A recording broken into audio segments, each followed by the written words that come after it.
In the span of just 13 years, one man carved an empire that stretched from the jagged mountains of Greece to the sun-scorched plains of India.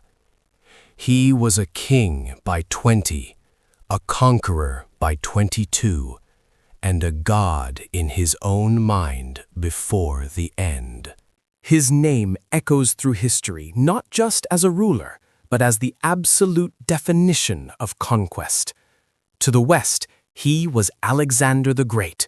To the east, Iskandar, the two-horned devil who shattered the world. But before the legends, before the empire, he was simply a boy living in the shadow of a titan. Born in Pella in 356 BC, Alexander was the son of King Philip II of Macedon, a man who had already transformed a backwater kingdom into a military powerhouse. Philip was a warrior king, scarred and battle-hardened, who dreamed of uniting Greece to challenge the colossal Persian Empire.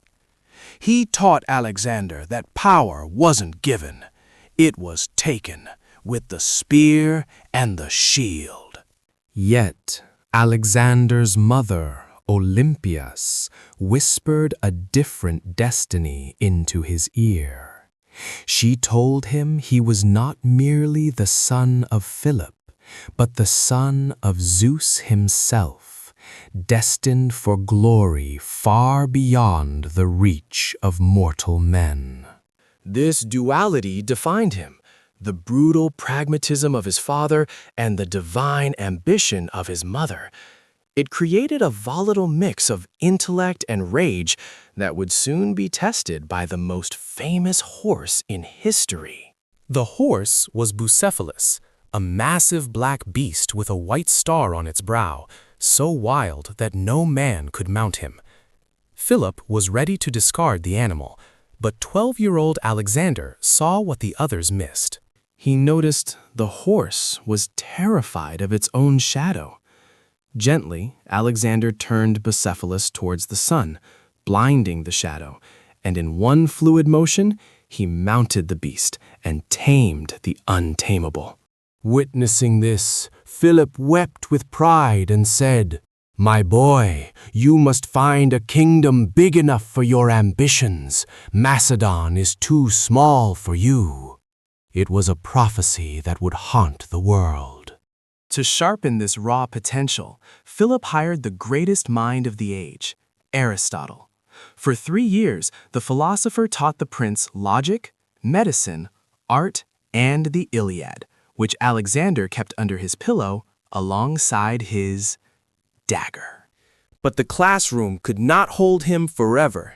In 338 BC, at the Battle of Sarania, an 18-year-old Alexander led the cavalry charge that crushed the combined forces of Athens and Thebes, proving his lethal genius. The celebration, however, was short-lived. A few years later, at a wedding feast, Philip was assassinated by his own bodyguard. In a single bloody moment, the world shifted. Alexander was now king. He wasted no time. Rivals were purged, rebellions in Greece were crushed with ruthless efficiency, and the city of Thebes was razed to the ground as a warning. The boy was gone. The warlord had arrived. With his backyard secured, Alexander turned his eyes east. In 334 BC, he crossed the Hellespont into Asia with 40,000 men, casting his spear into the sand and claiming the entire continent as a gift from the gods. His first test came at the Granicus River. The Persian satraps were waiting on the opposite bank, confident they could crush this upstart Greek. Alexander didn't wait. He charged straight into the river. It was a chaotic, near-suicidal brawl. Alexander was nearly killed by an axe blow to the head, saved only at the last second by his general Clytus. But against all odds, the Macedonians broke the Persian line. Victory at Granicus opened the doors to Asia Minor. City after city surrendered. But Alexander wasn't just conquering land, he was building a legend. This brought him to the city of Gordium. Here lay the Gordian knot, a complex tangle of bark so tight that no ends were visible. Prophecy stated that whoever untied it would rule all of Asia. Alexander studied it for a moment, then drew his sword. With one violent stroke, he sliced the knot in half. "It is undone," he declared. It was the ultimate statement of his philosophy. Brute force and decisiveness could solve the impossible. But the King of Kings, Darius III of Persia, was now awake. He amassed a colossal army, numbering in the hundreds of thousands, to crush the invader. They met at the Battle of Issus. The battlefield was narrow, neutralizing Darius's numbers. Alexander spotted the great king in the center and led a direct cavalry charge straight at him, ignoring the rest of the battle to cut off the head of the snake. Terrified by the ferocity of the approaching Macedonians, Darius panicked. He turned his chariot and fled, leaving his army, his family, and his honor behind. The Persian line collapsed. Alexander was now the master of the coast, but one city defied him: Tyre, an island fortress with walls 150 feet high, deemed impenetrable. Alexander simply decided to move the land to the island. For 7 months, his men built a causeway stone by stone under a hail of arrows. When they finally breached the walls, the slaughter was absolute. Tyre was made an example that defiance meant death. From the ashes of Tyre, he marched into Egypt, where he was welcomed not as a conqueror, but as a liberator. The Egyptians crowned him pharaoh, and he journeyed deep into the desert to the oracle of Siwa. There, in the silence of the oasis, the priests greeted him as Son of Ammon, Son of God. Whether a mistranslation or divine destiny, Alexander emerged with the absolute conviction that he was more than human. But Darius was not finished. He offered Alexander half his empire and his daughter's hand in marriage to stop the war. Alexander's general, Parmenion, said, "I would take that if I were Alexander." Alexander replied, "And I would too if I were Parmenion." He rejected the peace. He wanted everything. The final showdown was set for Gaugamela. Gaugamela was a dusty plain chosen by Darius to unleash his scythed chariots. 1,000,000 men, according to ancient sources, waited to swallow Alexander's 47,000. The dust cloud alone terrified the veterans. But Alexander had a plan. He moved his cavalry to the right, drawing the Persian line thin. When a gap opened in the center, he formed a giant wedge and drove it straight at Darius once again. It was the perfect strike. For the second time, Darius looked into the eyes of the young king and broke.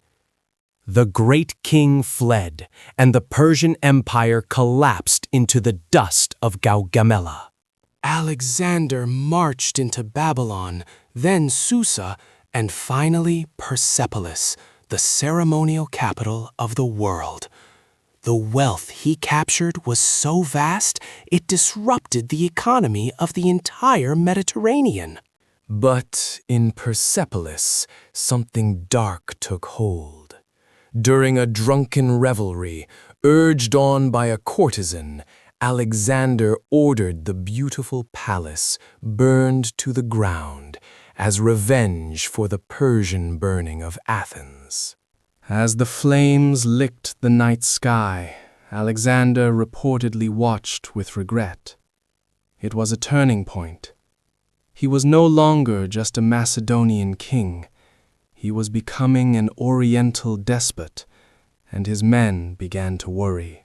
The war shifted from battles to a manhunt. Darius was found dead, betrayed by his own governor, Bessus. Alexander covered his enemy with his own cloak and vowed to punish the usurper. The chase led them into the nightmare of Bactria and Sogdana. modern-day Afghanistan. It was a brutal guerrilla war against ghosts who struck from the mountains and vanished. The glory was gone. Only the grind remained. Paranoia set in. Alexander began adopting Persian dress and demanding proskynesis, ritual bowing. To free Greeks, this was slavery.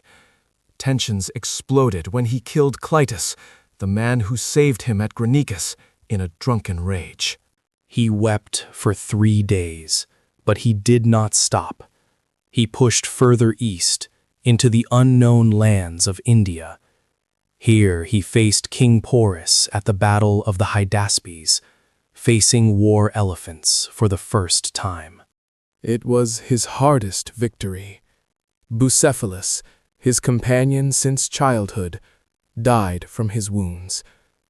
Alexander founded a city there and named it Bucephala, a monument to the only creature he ever truly loved. His men had marched 11,000 miles. They were rich, but broken. At the Hyphasis River, they finally refused to go further. "We want to see our parents," they cried. For the first time, Alexander lost. The return journey was a death march through the Gedrosian desert.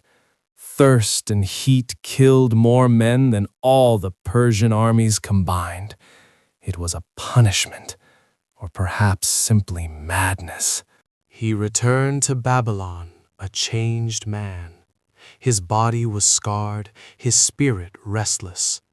He planned new invasions, Arabia, Rome, Carthage. But his time had run out. In 323 BC, after a night of heavy drinking, he fell ill.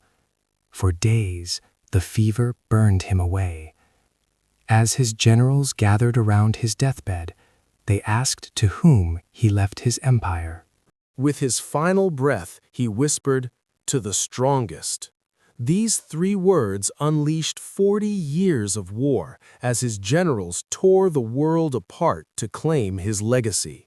He died at 32, yet he lives in the DNA of our history. He spread Greek culture to the edges of the world, birthing the Hellenistic age that paved the way for Rome and Christianity. Was he a visionary unifier or a megalomaniacal tyrant? Perhaps he was simply a man who ran so fast that the world had no choice but to follow. In the end, he remains the measure against which all greatness is judged. Alexander the Great, the man who conquered the world but could not conquer himself.